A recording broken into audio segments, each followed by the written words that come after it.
உங்கள் green park restaurant Andhra, south Indian, north Indian சுவையான veg மற்றும் நான்வெஜ் உணவுகள் அனைத்தும் ஒரே இடத்தில். ஏஎஸ்டி ஹட்கோ, மகாலட்சுமி நகர், ஹொசூர். கெலமங்கலம் அருகே பள்ளி கட்டிடத்திற்கு உரிமையாளர் பூட்டு. வீடியோ கார் சிறைபிடிப்பு. அதிகாரிகள் பேச்சுவார்த்தையால் சுமூக முடிவு.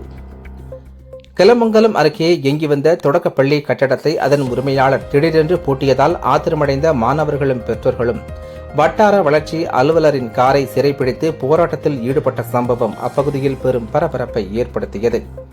கிருஷ்ணகிரி மாவட்டம் கெலமங்கலம் ஒன்றியம் பொம்மத்தாத்தனூர் ஊராட்சிக்குட்பட்ட கட்டூர் கிராமத்தில் கடந்த ஆண்டு டிசம்பர் மாதம் புதிதாக ஊராட்சி ஒன்றிய துவக்கப்பள்ளி ஒன்று தொடக்கப்பட்டது.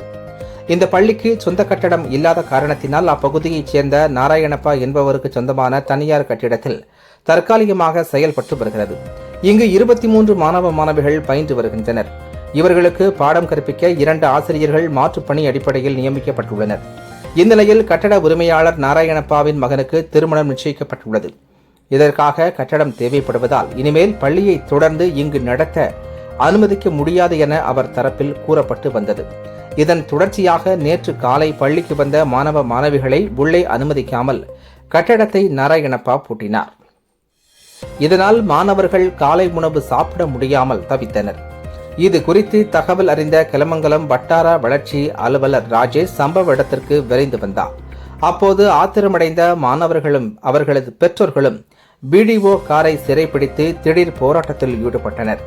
இதையடுத்து ஹொசூர் கல்வி மாவட்ட அலுவலர் நரசிம்மன், கெலமங்கலம் வட்டார கல்வி அலுவலர்கள் லோகேஷ் மற்றும் பயாஸ், தேனுகனிக்கோட்டை வட்டாட்சியர் வேலு, மண்டல துணை வட்டாட்சியர் செல்வராஜ் ஆகியோர் அங்கு விரைந்து வந்து பேச்சுவார்த்தை நடத்தினர். முன்னாள் ஊராட்சி மன்ற தலைவர் கிருஷ்ணா, சமூக ஆர்வலர் நவீன் மற்றும் ஊர் பொதுமக்கள் முன்னிலையில் கட்டட உரிமையாளர் நாராயணப்பாவிடம் அதிகாரிகள் கோரிக்கை விடுத்தனர். பள்ளிக்கு தற்காலிகமாக மாற்று இடம் தயார் செய்யப்படும் வரை அதே கட்டிடத்தில் செயல்பட அனுமதிக்க வேண்டும் என கேட்டுக்கொண்டனர். இதனை ஏற்றுக்கொண்ட நாராயணப்பா கட்டிடத்தின் பூட்டை திறக்க சம்மதித்தார். இதையடுத்து பள்ளி திறக்கப்பட்டு மாணவர்களுக்கு மதிய உணவு வழங்கப்பட்டது. தொடர்ந்து பள்ளி தடையின்றி செயல்பட கல்வித்துறை அதிகாரிகள் உரிய நடவடிக்கை எடுத்தனர். மேலும் பள்ளிக்கு புதிய கட்டிடம் கட்ட தேவையான நிலத்தை தேர்வு செய்து மாவட்ட ஆட்சியரிடம் உரிய அனுமதி பெற்றுத் தருவதாக வட்டாட்சியர் வேலு பொதுமக்களிடம் உறுதியளித்தார். அதிகாரிகளின் இந்த உத்தரவாதத்தை அடுத்து பொதுமக்களும் மாணவர்களும் மகிழ்ச்சியடைந்து கலைந்து சென்றனர்.